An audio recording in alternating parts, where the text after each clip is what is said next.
तो बच्चों, स्वागत है आप सभी का। आज हम लोग स्टार्ट करने वाले हैं अपनी क्लास नाइन्थ की जर्नी। इस क्लास नाइन्थ की जर्नी में हम क्या करेंगे? इस क्लास नाइन्थ की जर्नी इस साल थोड़ी डिफरेंट होने वाली है। अब वो डिफरेंट कैसे? वो डिफरेंट ऐसे क्योंकि हम जानते हैं कि पिछले साल के मुकाबले इस साल क्लास नाइन्थ का जो सिलेबस है वो सीबीएसई द्वारा चेंज कर दिया गया है। एनसीईआरटी के द्वारा नई बुक्स निकाल दी गई है और शायद से आप लोगों ने पढ़ रखा होगा अभी तक कि क्लास नाइन्थ की जो इस साल बुक निकली है साइंस की, उसका नाम एक्सप्लोरेशन रखा गया। एक्सप्लोरेशन बुक के साथ साथ लगभग हमारे सारे चैप्टर्स को थोड़ा चेंज कर दिया गया है। चैप्टर का सीक्वेंस चेंज कर दिया गया, प्लस चैप्टर का जो लेवल है उसको भी इंक्रीज कर दिया गया। इस साल उन्होंने सिर्फ रॉट लर्निंग को नहीं बल्कि कंसेप्ट बेस्ड लर्निंग को फोकस किया। कॉम्पिटेंसी वाले क्वेश्चंस, की स्टडी क्वेश्चन, लॉजिकल क्वेश्चन, मतलब रटने वाला काम पूरा खत्म हो चुका है। तो अब हम जब इस नए पैटर्न की ओर बढ़ेंगे तो इस साल मेरा दावा है आपको बहुत कुछ नया सीखने को मिलेगा।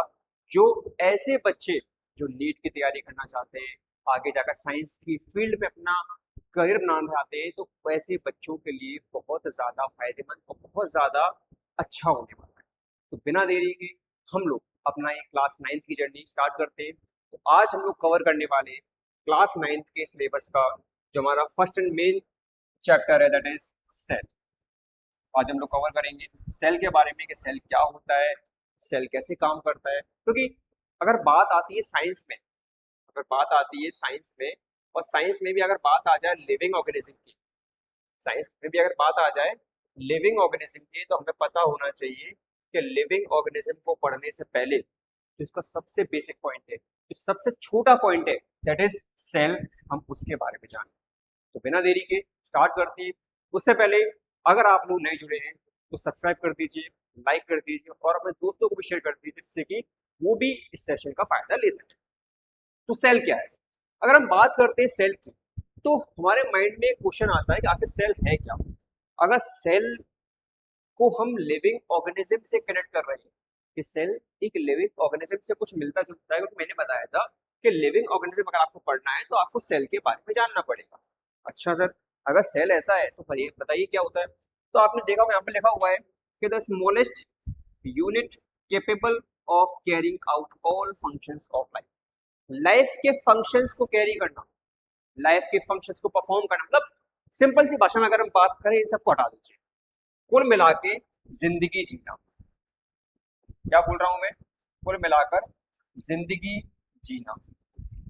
अक्सर ऐसे जिंदगी जीने का मतलब यहाँ पे क्या निकल कर आ रहा है? मतलब निकल कर ये आ रहा है कि बेटा लाइफ को जीना, जिंदगी जीना, या फिर अगर कोई हम कहें कि इंसान जिंदा है, कोई एनिमल जिंदा है, कोई प्लांट जिंदा है, तो आखिर ये सब जिंदा क्यों है? चलिए अच्छी बात है, आखिर ये सब जिंदा क्यों है, अच्छा क्वेश्चन। लेकिन हम बात करें कि ये जो लिविंग ऑर्गेनिज्म है, ये जो लिविंग ऑर्गेनिज्म है, आखिर ये बने कैसे? द फर्स्ट क्वेश्चन इज आखिर ये लिविंग ऑर्गेनिज्म बने कैसे? और इस क्वेश्चन का आंसर निकल कर आता है सेल से। इस क्वेश्चन का आंसर निकल के आता है सेल से कि ये सारे लिविंग ऑर्गेनिज्म सेल से बने हैं। अब अगर सारे लिविंग ऑर्गेनिज्म सेल से बने तो वो कैसे? तो बेटा अगर हम बात करें थोड़ा सा पीछे कि जो हमारे ऑर्गेनिज्म थे वो ऑर्गेनिज्म दो टाइप के थे। हमारे ऑर्गेनिज्म कितने टाइप के थे कि सर? हमारे ऑर्गेनिज्म दो टाइप के थे।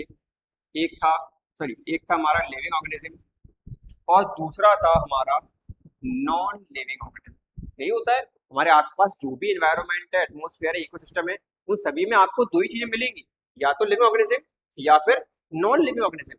अब अगर एक लिविंग ऑर्गेनिज्म है और एक नॉन लिविंग ऑर्गेनिज्म है तो फिर अंतर क्या है?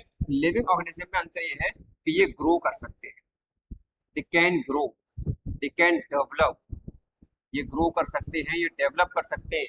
लेकिन non living organism they can't grow, ये ग्रो नहीं कर सकते, ये डेवलप नहीं कर सकते अपने आप को। ये जिस स्टेट में, जिस कंडीशन में, जिस परिस्थिति में जैसे जहां पर है ये वैसे ही बने रहेंगे।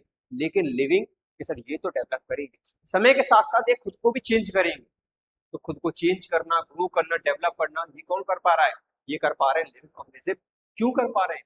क्योंकि क्योंकि दे पजेस लाइफ, क्योंकि इनके पास लाइफ होती है, जिंदा होती है। अब क्वेश्चन तो मैंने ये किया था ना कि आखिर ये बने कैसे। तो बेटा याद रखना कि लिविंग ऑर्गेनिज्म की जो बॉडी होती है, लिविंग ऑर्गेनिज्म की जो बॉडी होती है, फिर चाहे वो हमारे प्लांट्स हो, चाहे हमारे एनिमल्स हो, हमारे इंसेक्ट्स हो, एक्वेटिक एनिमल हो, वाइल्ड एनिमल हो, बर्ड्स हो, मतलब हर एक लिविंग ऑर्गेनिज्म, चाहे वो ह्यूमन सी क्यों ना हो, इन सभी की अगर हम बात करें तो इन सभी की जो बॉडी बनी होती है, वो बॉडी आप देख पा रहे हो कि आपको देखने को क्या मिलता है, कि हमें देखने को क्या मिलता है कि हमारी बॉडी बनी है मसल्स से, बोन्स से और स्किन से, और कुछ ऑर्गन्स भी हैं इनके पास।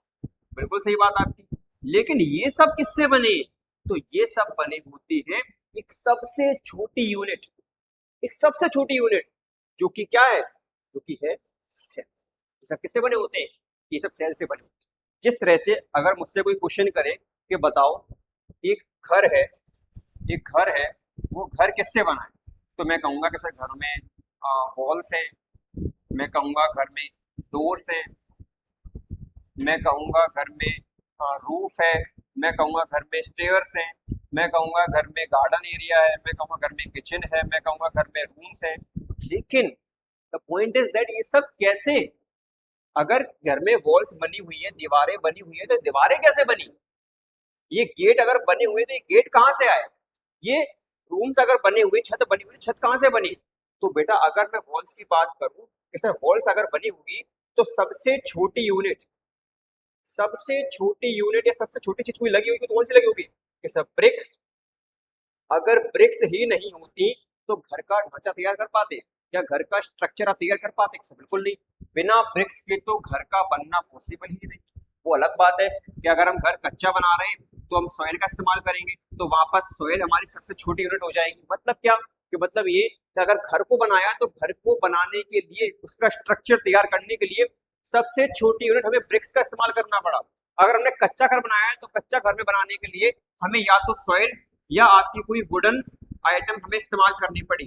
तो ऐसे ही जब बात लिविंग ऑर्गेनिजम्स की आती है, जब बात लिविंग ऑर्गेनिजम्स की बॉडी की आती है, तो चाहे कोई सा भी लिविंग ऑर्गेनिज्म हो, इन सब को बनाने के लिए आपको मसल्स, बोन्स, स्किन, ऑर्गन, इन सब से पहले भी अगर किसी चीज की आवश्यकता पड़ती है तो वो है सेल। और cell is the building block of life. यही हमारे चैप्टर का नाम। चैप्टर का नाम क्या है? The building block of life. क्यों है इस चैप्टर का ये नाम? क्योंकि सेल ही वो सबसे छोटा, सेल ही वो सबसे छोटा यूनिट है, वो सबसे छोटा पार्ट है जो लाइफ, जो लिविंग ऑर्गेनिज्म या उनकी बॉडी को बनाने का काम करता है।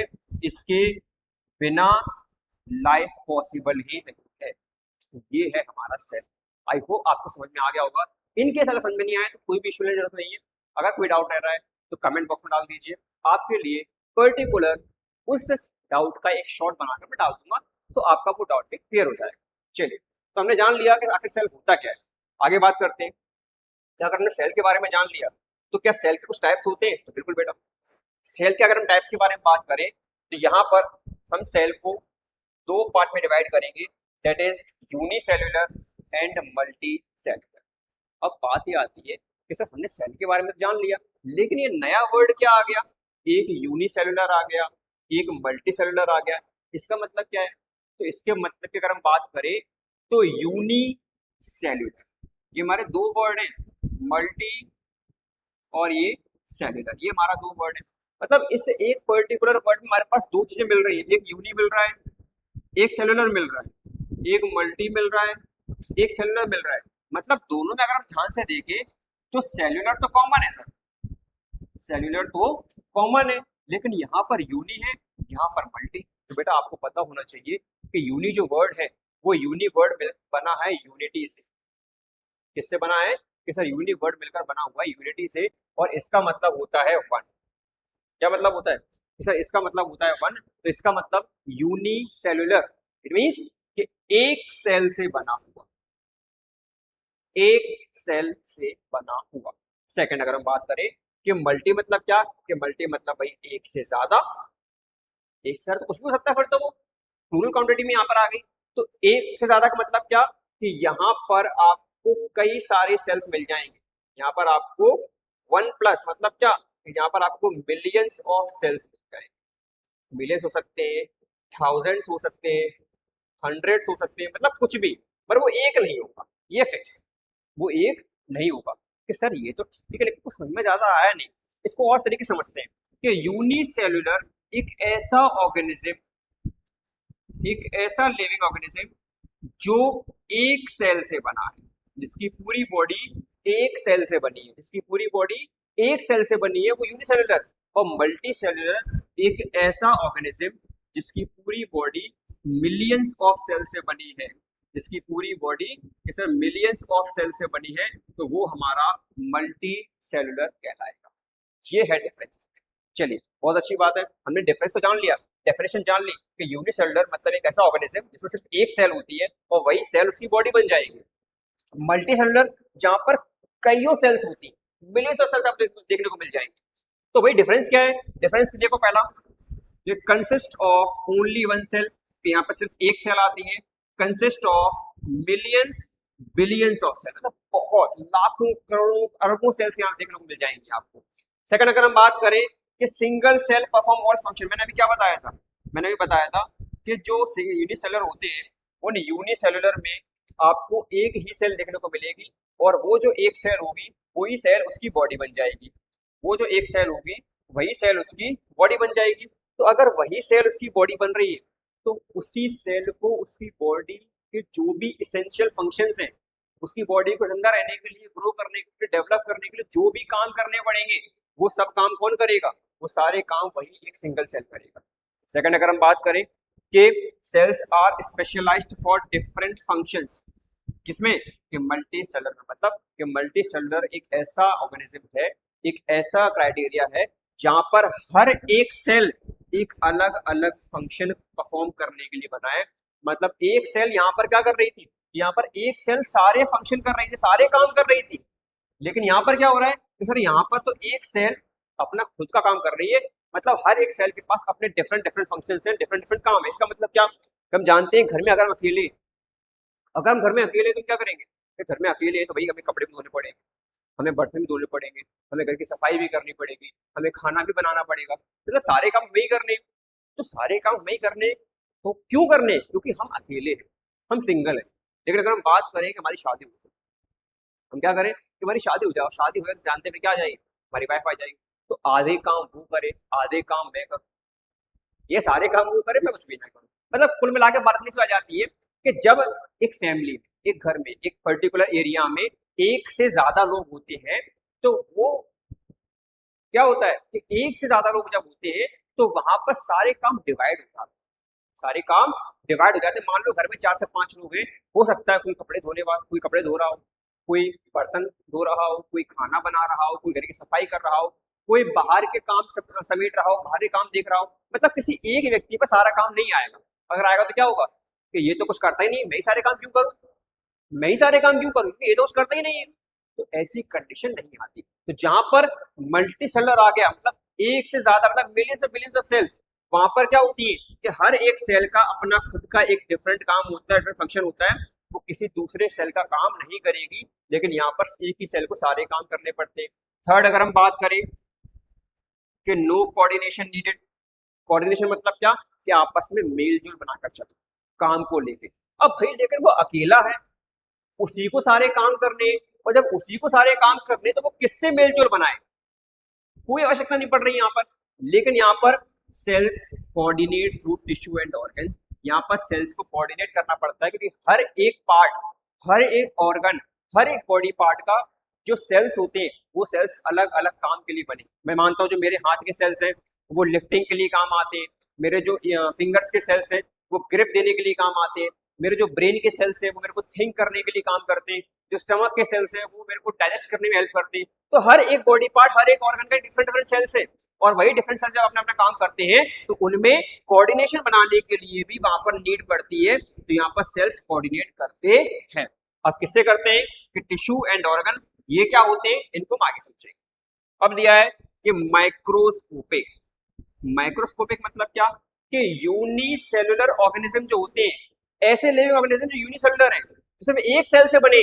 अब एक सेल ही इतना छोटा होता है कि पूछो मत, और वो बने ही एक सेल से, वो एक ही सेल उनकी बॉडी है। तो ये माइक्रोस्कोपिक है, इनको हम नहीं देख सकते, इनको हम इजीली अपनी आंखों से, अपनी आई से नहीं देख सकते। लेकिन अगर हम बात करें माइक्रोस्कोपिक, यहाँ पर क्या हो रहा है सर, यहाँ पर माइक्रोस्कोपिक था लेकिन यहाँ पर आ गया मैक्रोस्कोपिक, यहाँ पर आ गया मैक्रोस्कोपिक। तो मल्टी सेलुलर ऑर्गेनिजम्स को अपनी आंखों से हम इजीली देख सकते हैं, जैसे कि आपके सामने मैं खड़ा हुआ। ठीक है। थर्ड अगर हम बात करें कि इसमें एग्जांपल्स अगर हम लेते हैं, एग्जांपल्स हमारे पास क्या आएंगे, किस एग्जांपल्स आ जाएंगे, बैक्टीरिया एक सेल से बना होता है, अमीबा एक सेल से बना होता है, पैरेनमेशियम एक सेल से बना होता है, ईस्ट एक सेल से बना होता है। ये सारे यूनिसेलुलर हैं जो एक सेल से बने होते हैं, सिंगल सेल्स। अगर हम बात करें प्लांट्स, फिश, बर्ड्स, ह्यूमंस या जो भी एनिमल्स हमारे हैं, वो सभी कैसे कि सर वो सभी मल्टी सेलुलर हैं, ये एक सेल से नहीं बने होते, इनमें मिलियंस और ट्रिलियंस ऑफ सेल्स आपको देखने को मिलेंगी। तो आई होप आपको मल्टी और यूनी सेलुलर के बीच का डिफरेंस का मतलब एक डिफरेंस समझ में आ गई होगी। तो आगे बढ़ते हैं और आगे हम देखेंगे अब कि आखिर जो हमारा वर्ड आया था टिश्यू एंड ऑर्गन, उसके बारे में जानते हैं। कैसे जानेंगे कि हम देखेंगे आखिर लाइफ बनती कैसे, आखिर जिंदगी किसी को मिलती कैसे, या फिर किसी लिविंग ऑर्गेनिज्म की बॉडी का फॉर्मेशन, वो बॉडी कैसे बनती है, तो हम उसको देखेंगे। Hierarchy of life, the hierarchy of life देखते हैं। सबसे पहले मैंने क्या बोला कि सेल के बिना कुछ भी पॉसिबल नहीं है। तो सबसे पहला पार्ट क्या है कि सबसे पहले सेल का फॉर्मेशन होगा, सबसे पहले सेल बनेगी, और जब सेल इकट्ठी होती जाएगी, सेल का ग्रुप बनेगा, तो ग्रुप ऑफ सेल को हम बोल देते हैं टिश्यू। ग्रुप ऑफ सेल को हम क्या बोल देंगे, टिश्यू। सेल मल्टीप्लाई होती जाएंगी, सेल डिवाइड होती जाएंगी, बढ़ती जाएंगी, ग्रो करती जाएंगी, लगातार बढ़ती जाएंगी, और बढ़ते बढ़ते वो अपना ग्रुप बना लेंगी, और उसी ग्रुप को हम क्या बोलेंगे सर, उसी ग्रुप को हम बोलते हैं टिश्यू। अब क्या हुआ कि अब जब टिश्यू बढ़ते जाएंगे, एक ग्रुप बना, एक टिश्यू बना, और ग्रुप बनते गए, टिश्यू नए बनते गए, और ग्रुप बनते गए, टिश्यू नए बनते गए।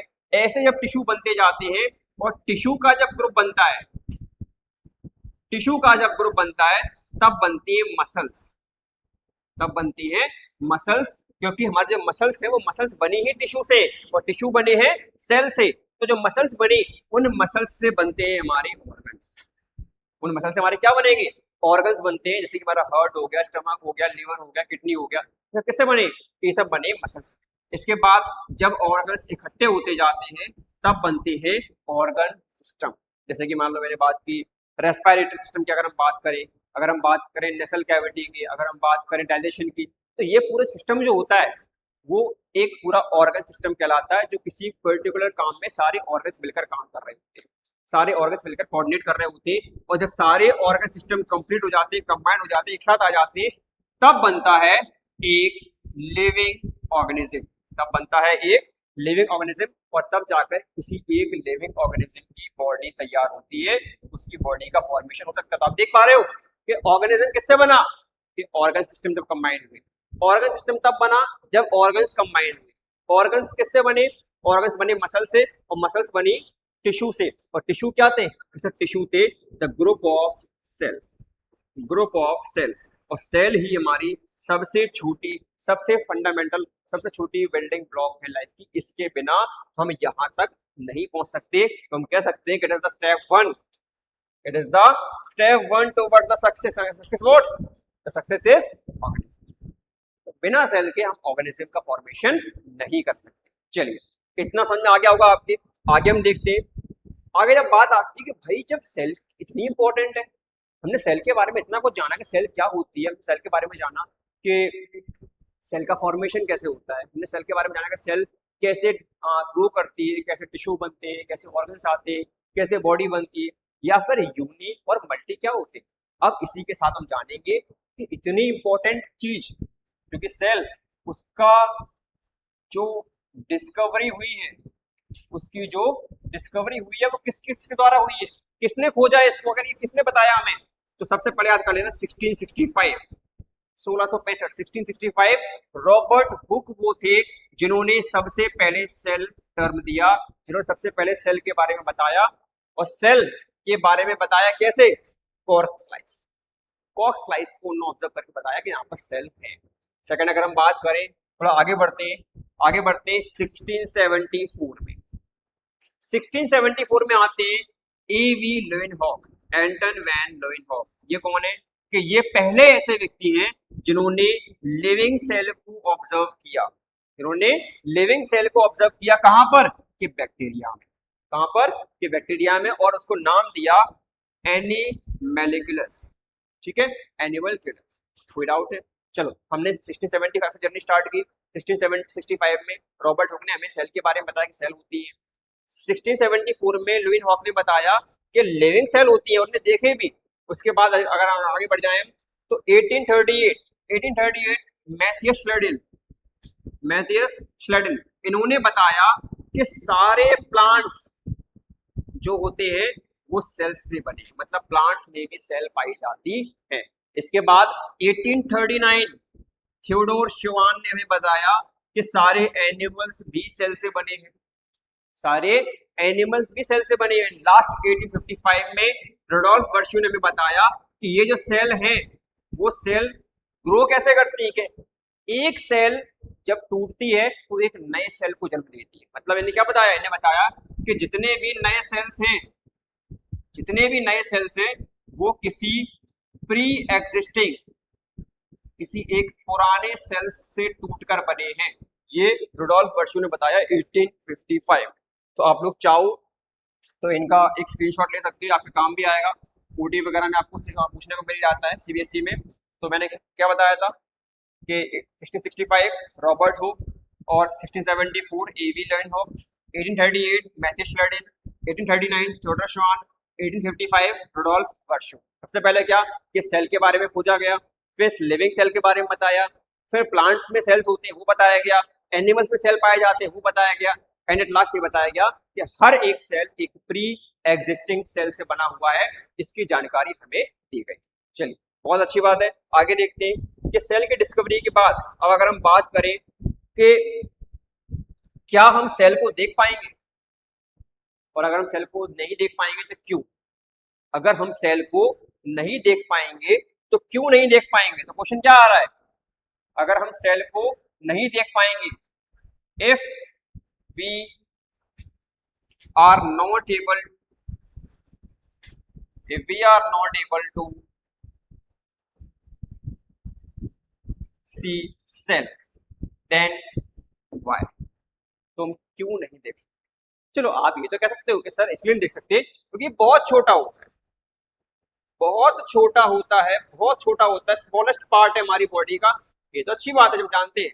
तो फिर इसके लिए सॉल्यूशन क्या है, इसके लिए क्या सॉल्यूशन निकाले गए, क्या काम किए गए, उनके बारे में हम नेक्स्ट पार्ट में जानेंगे। तो आज हमारा पार्ट 1 में हमने सेल के बारे में जाना, सेल की डेफिनेशन जानी, यूनि से क्या होते हैं, मल्टी क्या होते हैं, सेल्स कहाँ से आई, सेल्स से कैसे लिविंग ऑर्गेनिज्म बनता है, इसके बाद सेल की डिस्कवरी कैसे हुई। इन सबको जानने के बाद अब हम कल स्टार्ट करेंगे पार्ट 2 में कि आखिर इसका सॉल्यूशन क्या है, कि अगर हम सेल को नहीं देख सकते, अगर हम सेल को नहीं देख सकते तो सॉल्यूशन क्या, हम क्या करें। तो बने रहिए, जुड़े रहिए, सब्सक्राइब कर दीजिए, लाइक कर दीजिए, शेयर कर दीजिए और अपने दोस्तों को ये मत भेजना ना।